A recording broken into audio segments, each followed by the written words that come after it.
Seja bem-vindo para esse vídeo e nesse vídeo daqui eu vou comentar com vocês como é que foi essa vitória, essa goleada do Barcelona por 5-2 para cima do Real Madrid e consequentemente o título da Supercopa da Espanha. Beleza? Então vamos lá, já solta aí a intro. Vamos lá então, primeiro comentar como é que foram os gols da partida e aí a gente aprofunda nos destaques do jogo. Primeiro gol da partida foi marcado pelo Real Madrid, marcado pelo Mbappé. O Barcelona já tinha começado melhor o jogo, criando oportunidades interessantes. O Courtois ao longo do jogo inteiro foi exigido, fez boas defesas. Se não fosse o Courtois, o Barcelona tinha ganhado por uma margem de gols até maior. Em um lance de contra-ataque, de uma bola parada, teve inclusive uma possível falta na origem do Vinícius Júnior no Casador. Acabou não sendo marcada, dá o contra-ataque, o Vinícius dá o passe para o Mbappé. O Mbappé faz uma grande jogada individual, faz ali 1-0. O Barcelona continua melhor no jogo, não se abala com esse gol sofrido pelo Real. Aos 22 minutos, em uma jogada em que estava muito nítido o Barcelona ter a bola, buscar encontrar os passes nesse jogo curto. No momento que o time dá uma espaçada a mais, o Real Madrid vê ali uma oportunidade talvez de pressionar, por não ter muitos jogadores na proximidade da bola para dar essa opção de passe curto. Na hora que sobe um pouquinho a linha, o Lewandowski recebe o passe, dá o passe de primeira. O Yamal encontra muito espaço para ir cortando da direita para o meio, finaliza ali no contrapé do Courtois, um golaço, faz ali o gol de empate. Um tempinho depois, o Barcelona continua melhor. Tem um pênalti cometido pelo Camavinga, uma bobagem ali. Ele faz o pênalti no Gavi. O Lewandowski bate muito bem, faz o 2-1. Logo na sequência, tem um lançamento longo do Koundé pro Rafinha. O Rafinha faz o gol de cabeça e ele faz o 3-1. Ali já dá um baque muito grande no jogo, porque o Real saiu vencendo muito cedo. E já no primeiro tempo, o Barcelona já estava construindo uma margem no placar, mesmo saindo perdendo. E aí eu acho que o gol que é o balde de água fria e que ele fica muito claro que seria muito difícil o Real reagir é o quarto gol, que estava 3-1, o Barcelona já estava encaminhando esse título, mas mesmo assim ainda teria jogo. E aí no último lance do primeiro tempo, o Real tenta um escanteio curto. E aí o Rodrigo erra o passe, gera o contra-ataque. O Yamal puxa o contra-ataque, dá o passe pro Rafinha, o Rafinha passa pro Baldé. O Baldé sai cara a cara, finaliza cruzado, faz o 4-1. E aí é um banho de água fria no Real, né? Porque 3-1 daria para reagir no segundo tempo. O Real já mostrou isso várias vezes, tendo um futebol bom, tendo um futebol ruim, independente. Várias situações ao longo da temporada, inclusive na Champions principalmente. Mostrou isso, jogando mal, perdendo em casa, sendo amassado pelo Stuttgart, sendo amassado pelo Borussia Dortmund, ia lá e virava todos esses jogos. Então, dava pra seguir vivo se fosse no 3-1. Com 4-1 é um banho de água fria. E o que mata o jogo é logo no início do segundo tempo. O Rafinha recebe um passe do Casador. O Tchouaméni, que estava muito mal no jogo, vai muito seco na marcação. O Rafinha é canhoto, cara. Ele estava vindo pro meio, essa bola estaria indo para a perna direita dele. E se o cara é canhoto, você tem que sempre ficar ligeiro para ele puxar para a perna boa. O Tchouaméni foi muito seco, abriu todo o espaço para a perna esquerda do Rafinha, que aí tirou do Courtois, fez ali o quinto gol. Ali fica 5-1, ali praticamente já mata a decisão. Acaba que um tempinho depois tem a expulsão do Chesney, né? Que ele sai da área, faz a falta no Mbappé e é expulso. E o Rodrigo, na cobrança dessa falta, faz o gol, colocando um 5-2 no placar. E a partir daí parecia que o Real poderia fazer mais um, dois gols e deixar viva de novo a final, mas não conseguiu vazar de novo essa defesa do Barcelona, que se postou muito bem. Se criou uma chance clara depois desse lance, foi muito, e que foi uma finalização para uma grande defesa do Iñaki Peña já na reta final. Fora isso, nada demais, mesmo tendo um jogador a mais. Olhando o lado do Real Madrid primeiro, começando pelo gol, o Courtois tomou 5 gols, mas se a gente olha aqui os gols, o gol do Yamal é no cantinho, o do Lewandowski é de pênalti, aí o do Rafinha é um cabeceio muito próximo, o do Baldé é um chute cara a cara também, o do Rafinha é outro cara a cara. Então o Courtois tomou 5 gols e mesmo assim não falhou em nenhum deles e mesmo assim fez um ou outro milagre, evitando gols do Barcelona, principalmente no início do primeiro tempo. Então, se não era o Courtois, o Barcelona tinha feito ao menos 6 ou 7 gols, tá bom? Então, o Courtois tomou 5 gols e mesmo assim foi bem no jogo. Pra gente ver o quão mal o Real foi na partida. E é aqui que é uma das coisas que, não é nem pelo placar, mas é uma das coisas que mais faz eu me simpatizar mais com o Barcelona do que com o Real. O Real é uma equipe que sempre tem vários astros. Se a gente olha para essa equipe do Real Madrid, tem o Mbappé, que talvez desses últimos tempos seja a grande revelação mundial do futebol. Nas últimas duas Copas do Mundo, uma ele ganhou com a França. E na outra ele fez um hat-trick na final e a França vice-campeão. Então, desses tempos pra cá, o Mbappé talvez seja a grande revelação mundial do futebol. Tem o Vinícius Júnior, que é o atual melhor do mundo. Tem o Bellingham, que brigou pelo melhor do mundo, o melhor jogador da Inglaterra. Tem o Rodrigo também, que é um dos principais jogadores do Brasil. Então, é sempre jogadores que paga caro, é sempre um dos melhores do mundo. O Barcelona até outro dia tava lascado, metade do time é da base, um bando de moleque de 17, 18 anos, uma filosofia de jogo, de ter a bola, de apresentar um futebol bonito e envolvente, entendeu? E o Real não tem um futebol bonito, o Real tem um futebol eficiente com jogadores diferenciados no ataque. Não é um time que encanta, esse time do Real Madrid. Esse o time do Real Madrid é um time que vence. Esse time do Barcelona pode ter umas pipocadas de vez em quando, como teve no Campeonato Espanhol, de rodadas para cá bem ruins, mas que é um time que tem potencial para encantar pelo futebol que apresenta. Então, assim, eu torço muito mais para um Barcelona da vida dar certo do que esse Real Madrid, tá bom? Justamente pela ideia de cada clube. E olhando nesse Real Madrid, eu acho que a grande carência nesse time titular, na minha visão, tem duas muito claras, que é um zagueiro, o Tchouaméni sendo improvisado, tendo um Alaba inteiro fisicamente, usando Rudiger e Alaba, eu acho que corrige isso daí. E na lateral direita, tinha o melhor lateral direito da última temporada, que foi o Carvajal, ele machucou, e aí o reserva é o Vasquez. E o Rafinha fez o que quis, foi o craque da partida, em cima do Vasquez. Então, assim, a grande carência do Real foi justamente esse lado direito. A falta de um zagueiro de origem, o Tchouaméni muito mal no jogo, tanto de zagueiro, tanto de volante. E o Lucas Vasquez também, não conseguindo marcar uma única jogada do Rafinha, fez o que quis, foi o craque do jogo em cima dele. Então essas são as grandes carências do Real Madrid no momento. E tem os jogadores para posição, né? O Alaba, com o Alaba fazendo a esquerda e o Rudiger a direita, e o Carvajal. Aí o time tá fechado de novo, só que as lesões deles fizeram com que já há algum tempo esses jogadores venham jogando. O Vasquez, horrível, muito mal no jogo. O Tchouaméni, horrível, muito mal no jogo. O Rudiger tentando se impor na parte física, descendo a porrada em todo mundo.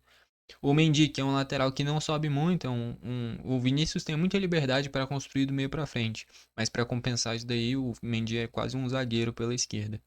No meio de campo, o Valverde discreto, não fez muita coisa, mas é sempre um sinônimo de esforço. Depois quebra um galho na lateral direita também.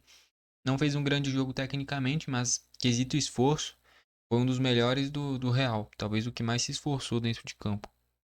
O Camavinga, muito mal no jogo, mal tecnicamente, leva o amarelo dele, poderia ter sido expulso, inclusive.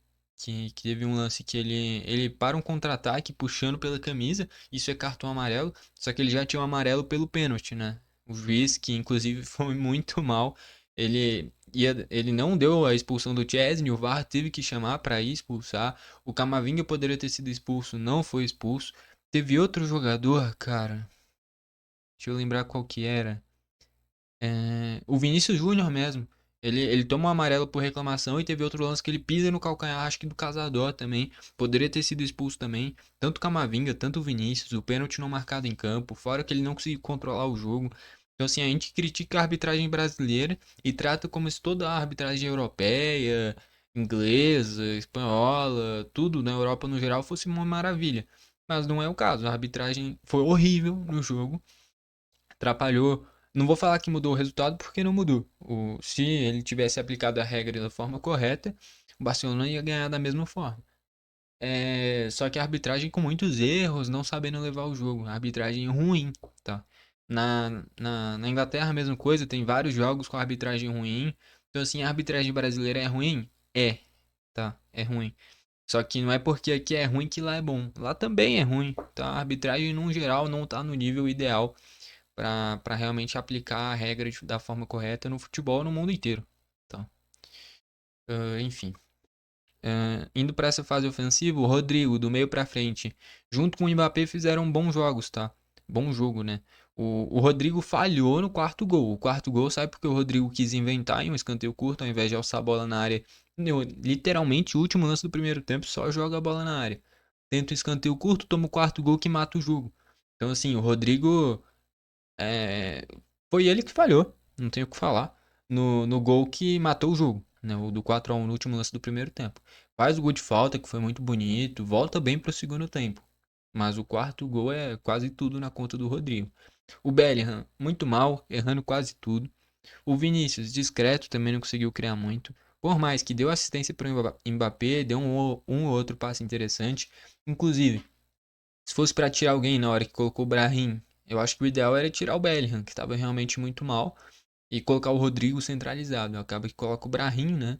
O Rodrigo vem para a esquerda e o Brahim entra mais pela direita. Daqui a pouco eu chego nos reservas. E o Mbappé, sim, fez um bom jogo. Fez o primeiro gol, né? Depois ele cava a expulsão do Chesney. É ele que finaliza para uma grande defesa do Iñaki Peña, que entrou no gol na reta final do jogo. Então, assim, o Mbappé foi o melhor jogador do Real Madrid. O Rodrigo foi bem no segundo tempo, mas é ele que entrega o gol de empate. Então, destaques para mim do lado do Real, dos titulares, é o Mbappé e o Valverde pelo esforço, tá bom? Olhando, e o Courtois tomou 5 gols e mesmo assim dá para destacar ele.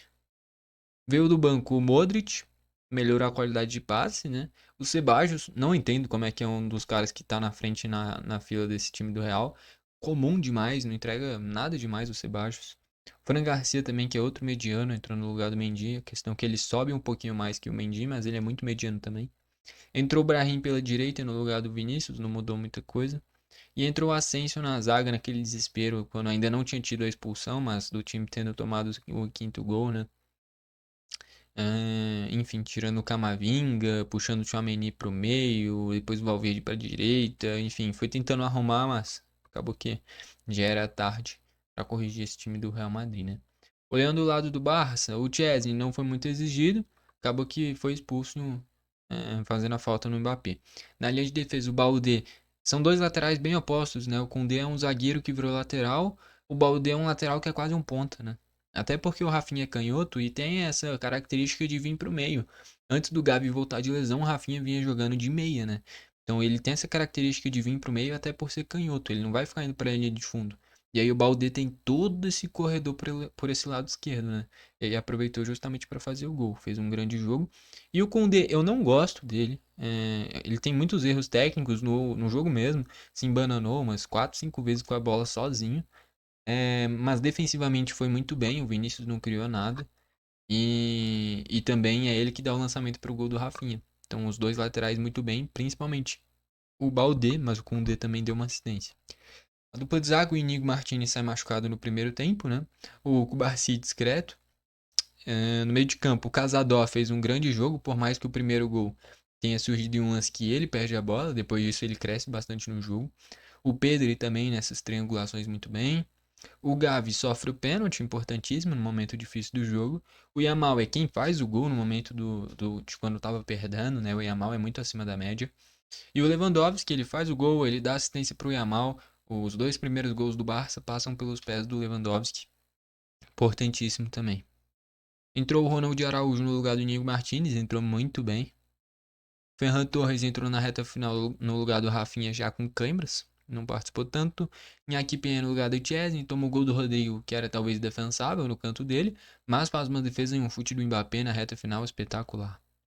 E também entrou o Dani Olmo no lugar do Gavi, né? E também não participou tanto no momento que o Barça já estava com as linhas todas lá atrás só para segurar o placar, né? Estatísticas: 19 chutes do Real sendo 6 a gol, 14 do Barça sendo 8 a gol. A maioria dessas finalizações do Real depois que teve a expulsão do Chesney, que a partir daí o Barcelona, como já tinha uma margem muito alta, não tinha necessidade de se expor e pressionar lá na frente e dar espaço. Então colocou todo mundo lá atrás, fechou a casinha e tanto é que o Real depois disso não fez nenhum gol. Posse de bola, mesmo com essa reta final, a bola ficando só com o Real Madrid, o Barça teve mais, principalmente pelo primeiro tempo avassalador.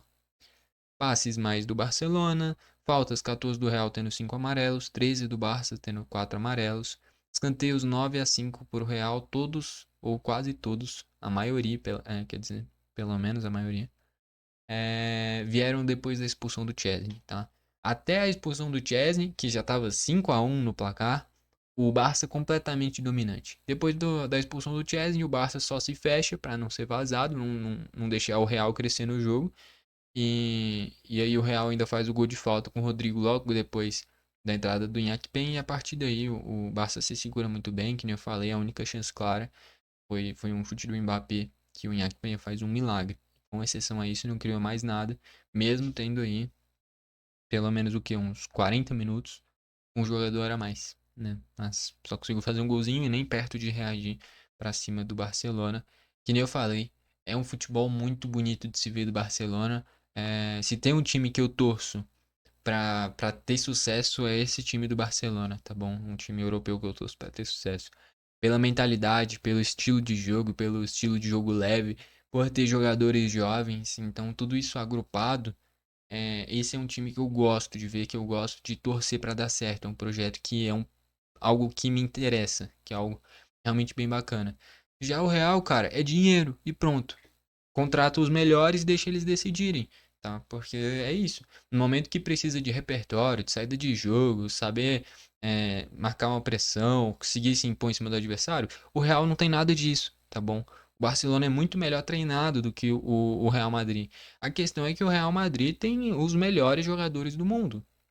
Tem o Mbappé, que é um dos melhores do mundo, o Vinícius, que é o atual melhor do mundo, e o Bellingham, que foi um dos melhores jogadores do mundo. Fora que tá sem o Carvajal, que foi um dos melhores jogadores do mundo.